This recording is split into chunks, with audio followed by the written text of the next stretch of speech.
back to the Lucky Lady. We're hopping into yet another episode, or another session, I should say.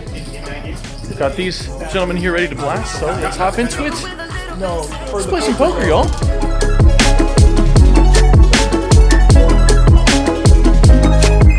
Today's episode has all the crazy shenanigans you guys have come to love in the channel. Some high-level plays, some big folds, surprisingly, and some fun all-ins. Either way, we've got a very, very fun session to go over, so let's get into the first hand of this session. We're into this game for about 2,000. We lost a bomb pot for about 500 bucks early on, so we add on for 500. So from 1,500, we're into the game for 2K.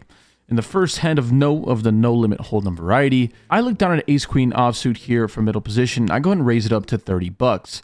Folds over to the small blind, which is not happening too often, as there's quite a few callers usually, but the small blind decides to 3-bet to 150. With the action back over to me, honestly, I like 4-betting this hand sometimes, but against this specific player who I know is going to be playing a little more on the snug side, I feel like 4-betting is a disaster, as we're probably never getting called by worse, and we'll probably be getting stuffed on. So I decided to take my equity and my beautiful ace-queen to the flops, to the streets of poker. I make the call. The flop comes out ace-10-jack. 2 hearts out there, so this is going to be one of the best boards I think I can hope for my direct hand. But this is a board that my opponent will have definitely the range advantage on. All the aces, 10s, and jacks are hands that he's going to have here as 3-bets. I'll have some decent jacks and 10s in my range, but for the most part, I think our opponent is going to be pretty positive here. He's going to have the ace-king. He can definitely have the king-queen suited, but so can I. When he decided to c-bet for a pretty big sizing of 165, going half pot here seems pretty reasonable.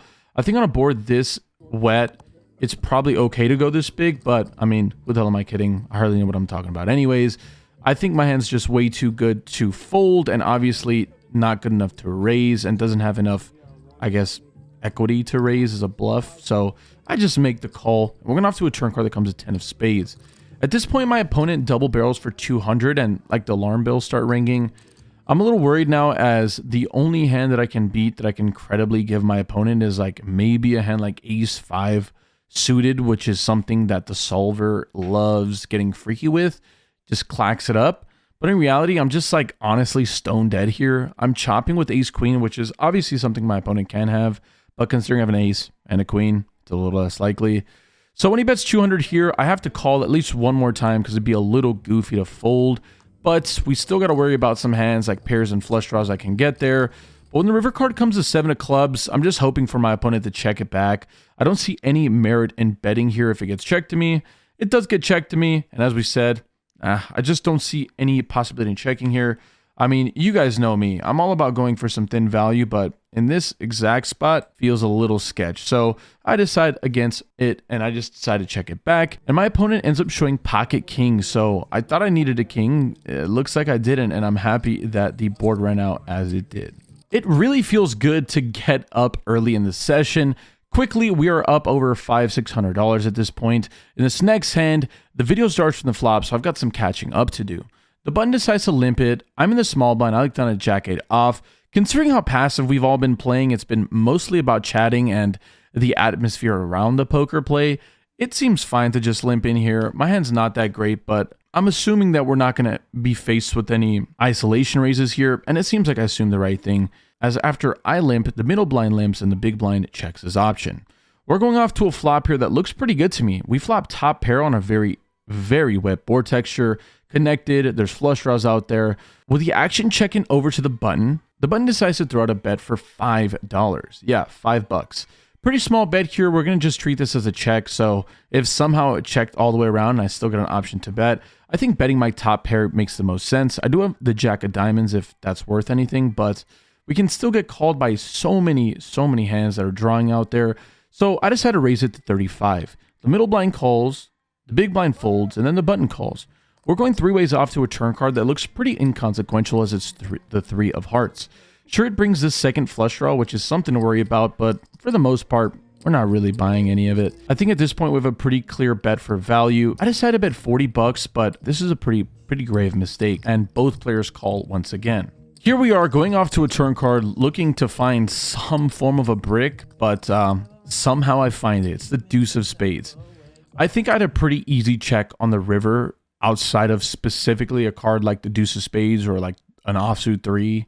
Those are the only 2 cards I think I can even consider going for value on. And on this river, obviously we're going to be getting folds from all hands that we're drawing, but just in case I'm up against a hand like 8-9 or 10-8 suited, I think it's maybe a little stingy and greedy, but I've got to go for it, right?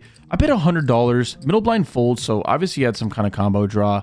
And then the action gets over to the button, who thinks about it for a moment before deciding to flick it in. We show our hand, and it is good. We were lucky enough to get some extra value there from 10-8 suited. Pretty happy with the way that hand turned out. Obviously, like the best run out possible to get absolute max value from a worse hand. But honestly, that's a pretty powerful thing in poker, is understanding where you're at and trying to get the most value, right? Isn't that what like exploitative poker is all about?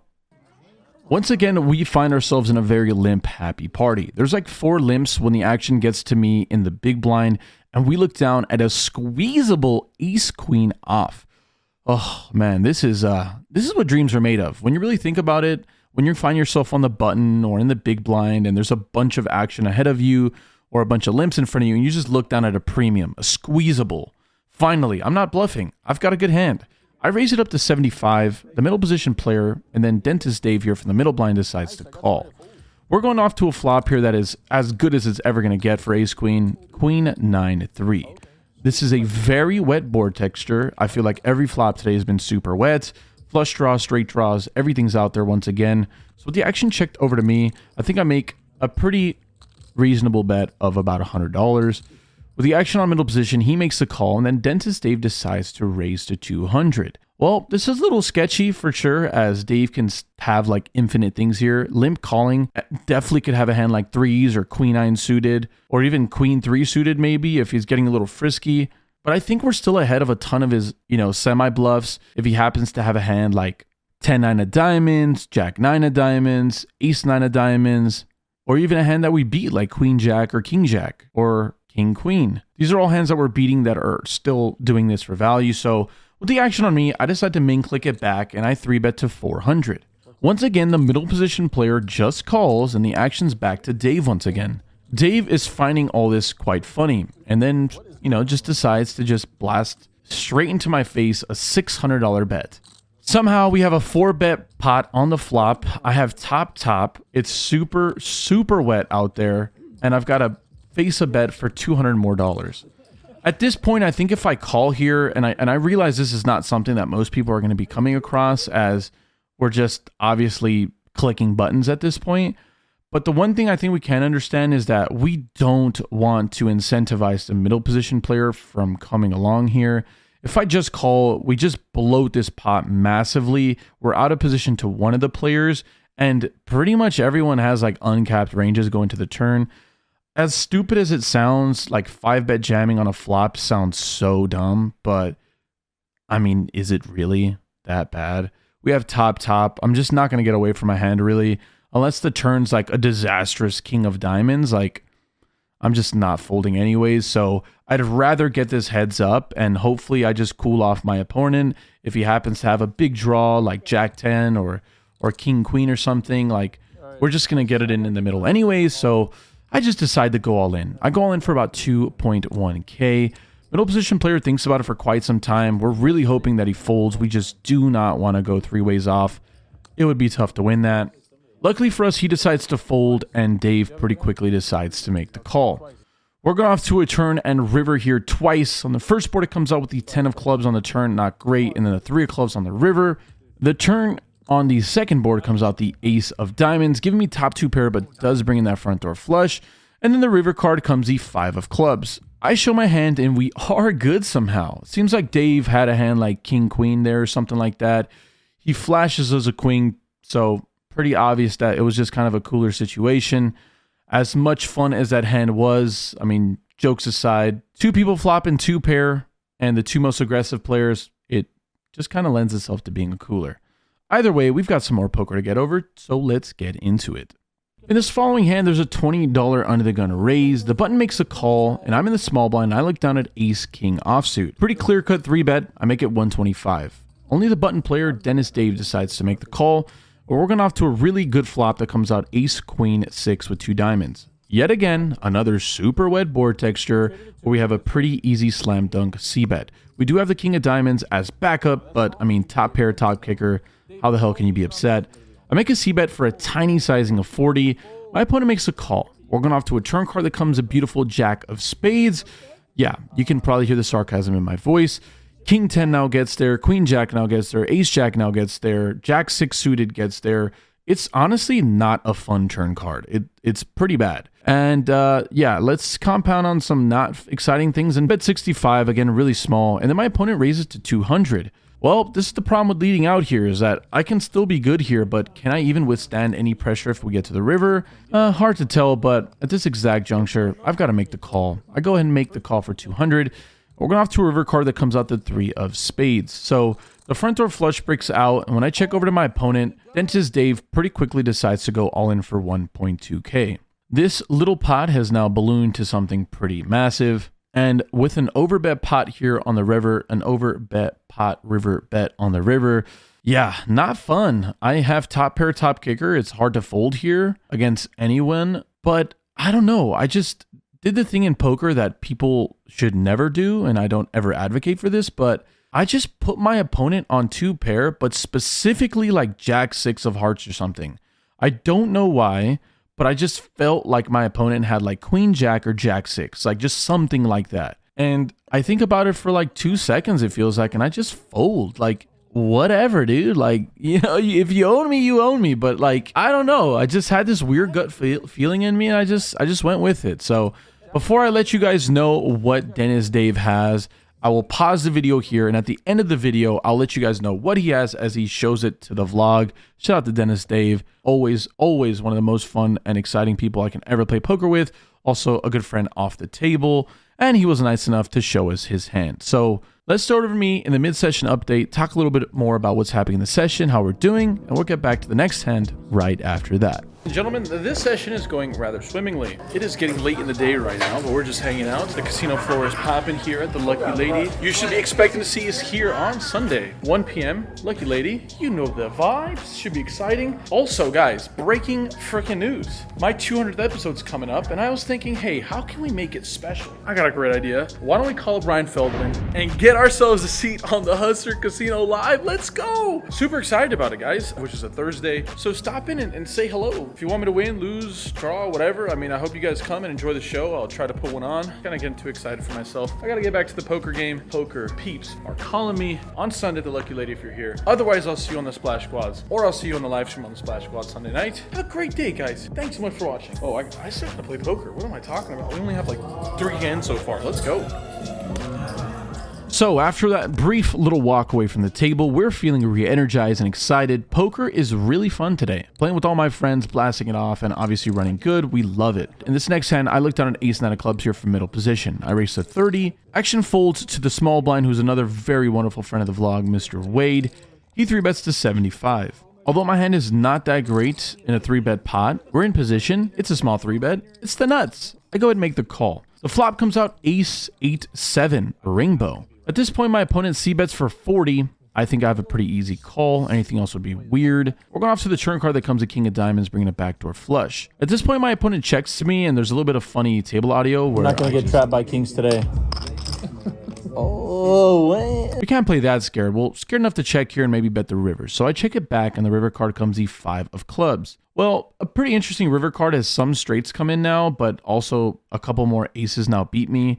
With the action checked over to me now, I think we have a clear-cut bet. We can still get value from a hand like king-queen suited, pocket queens, pocket jacks, but all those hands won't be calling very large bets, and this is a problem that I've had in my game forever. Maybe my bet on this river is too small. Spoiler alert, I only bet 25. But a massive problem I've been having in my personal game is the inability to bet anything outside of pot on the river. Like, it's cool to do these really funky, massive bet sizes here, but we just allow our opponents to get away from callable hands really easily.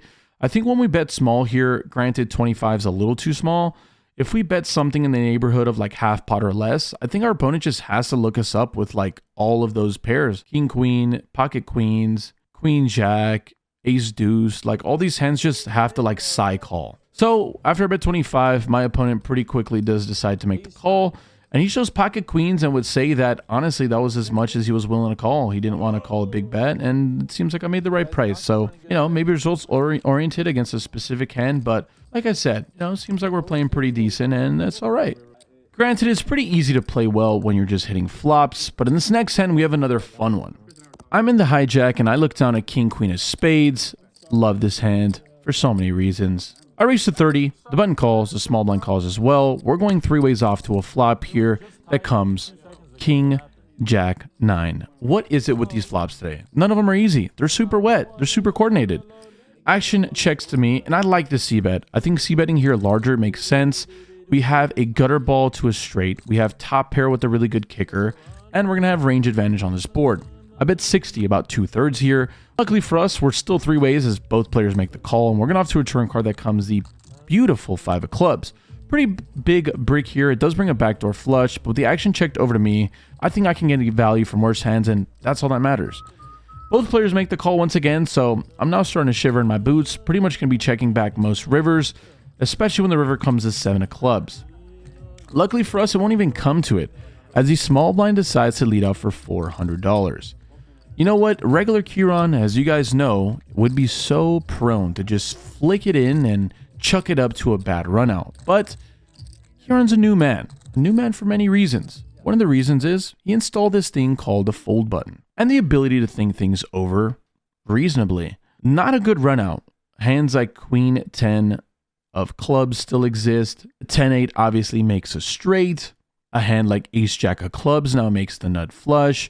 There is so many hands out there that I lose to. I cannot think of a single hand for value that my opponent can lead out for the river that I beat. And you know what they say? If you cannot credibly think of a value hand that you can beat on the river and your hand's a pure bluff catcher, what the heck can your opponent bluff with on this river?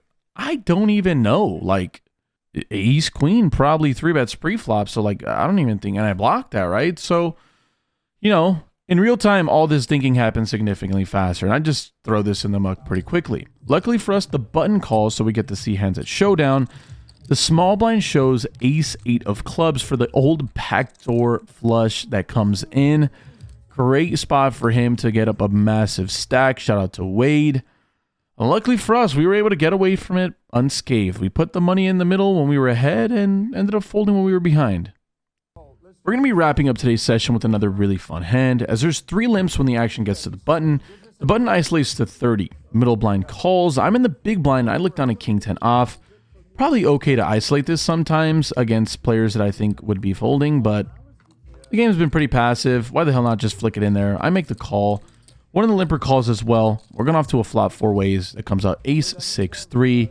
2 diamonds out there. I nearly just fold out of churn as this hand's not that great, but hey, luckily for me, it just checks through. We get to realize some free equity, and realize some free equity we do. It turns the queen of diamonds. It's like the best turn card of all time. We now pick up a gutter ball as well as a nut flush draw. So with the action checked over to me, we have a pretty easy spot to try to steal it with no one showing any aggression, so I just bet 50. Unfortunately for us, the button as well as middle blind decide to make the call. We're going off to a river card that comes out the 5 of clubs, not changing much here. With the action once again checked over to me, I think I'm in between 2 roads here, whether that's the blast off road or the check mode. But we didn't make it this far to just give up. I mean, it feels like this is a really easy spot for us to go for it. We have the king of diamonds, we block it, and there's a small chance we can get our opponents to fold some weak aces. I throw out a bet for $150, going a little bit on the meteor size, trying to get some folds here.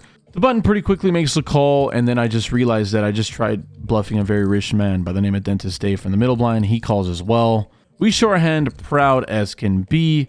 Both players show ace jack, so they're going to just chop up my money. So they took the donks money. They'll be happy. But either way, today's session was unbelievably fun. I forgot to film an outro, so let's go back over here to the office and talk to you guys about how ridiculous today's session is. I can do this with my eyes closed. It's too easy. Too easy. I can do this with my eyes closed.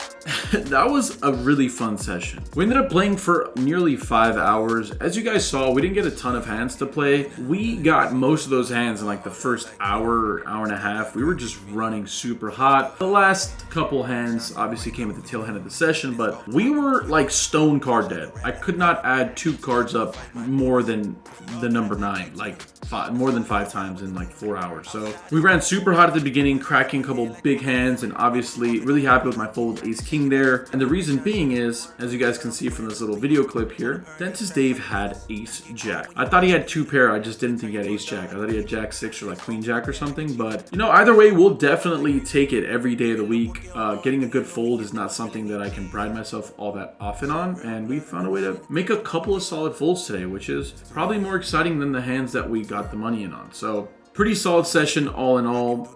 We were into the game for 2,000 exactly and out for 38.40 or something like that. So just shy of a 2K win. We'll definitely take it. The straddle wasn't even on today. Today was a really tame, fun game of 5-5-10. Good old fashioned 5-5-10, baby. We love to see it. And just sucked. We were just card dead for the second half of the session. More than the second half. Like I'd say 75% or 80% of the session, we were just like stone card dead. Luckily for us, we got up early, and being card dead, we were able to wither the storm, but we were up stuck at least like $1,200+. We were around 5K or 5.5K at one point, if I'm not mistaken, and we ended up, you know, with about $3,800. So I lost a lot of money just in bomb pots that were just too boring to tell, and like 3-betting and you know, stuff like that. So all in all, a great session. The one thing that was really funny that happened in today's session was we overbooked for the private game. And obviously, whenever we have people come in, I try to be a good host, you know what I mean? So I had to give up my seat for a friend, shout out to K-Lou, but it was totally worth it. I got to sit down and actually write the notes for the hands and catch up on some work, and that's just what happens. You know, we try to run a good game here. So if you guys are actually ever interested in playing with me or with a group of guys that you guys see here, we play this game pretty frequently. It's about once a week. We play either Thursdays or the weekends. So if you're interested in playing, just make sure to message me at this number here, or if you don't want to do that, you can always just Instagram DM me. It's super simple. Hit me up on Instagram. Let me know a little bit about yourself, why you want to play in the game, and I think that's a pretty solid move. Outside of that, you guys can find me every single Sunday at your nearest Lucky Lady Casino, which there's only one. Come through at Sunday at 1 p.m. We run a 2-3 game and a 2-5 game. It's public. It's a ton of fun. We play in this private game room. It's literally the nuts. Outside of that, the other big announcement that I have is that I'll be playing on the Hustler stream on May 11th, which is Thursday, which is coming up very soon. I hope to see you guys there. If you guys end up coming through, just make sure you guys wish us some run good and you know, enjoy it. You know, hopefully I can put on some type of a show. I hope you guys have just a freaking awesome day. Just really happy with obviously the outcome of today's session, and happy to announce that my entire month of April has come to an end, and it was not super profitable. It was profitable, a good solid winning month, but we only lost one time the entire month. Outside of that loss, that was pretty massive, which sucked. It's been kind of a fun month. Poker was special this month. Feels like the end of an era is coming soon, the end of a road, but I love you guys so much. I hope you guys have a lovely day. Stay happy, sell day. More importantly, we're going to the tables, y'all. I felt like I had so much to say. Hopefully you guys have a great day. Thank you so much for watching. I'll see you guys at a poker room near you. I think johnnievibes says that, so I don't mean to, you know, chew on any, what is it? Bite anybody's sweat. You get what I'm saying. It's like 4 in the morning. I'm delirious. It's time for me to go to sleep. Have a wonderful day, y'all. Deuces. I can do this with my eyes closed.